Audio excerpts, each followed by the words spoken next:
অগু দিয়ে দিলাম আর তুলসী পাতা দিয়ে দিলাম।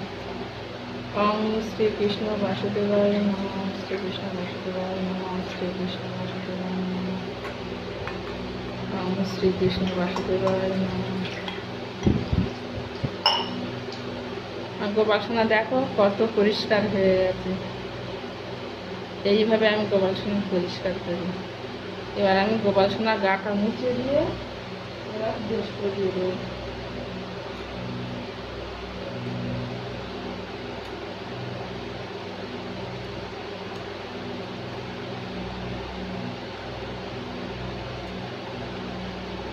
এই দেখুন গোপালসোনা আমার কত পরিষ্কার হয়ে গেছে। এবার আমি ড্রেস পরিয়ে দেবো। দেখুন আমার গোপালসোনা সাজানো হয়ে গেছে। কেমন হয়েছে আমার গোপালসোনার ড্রেসটা?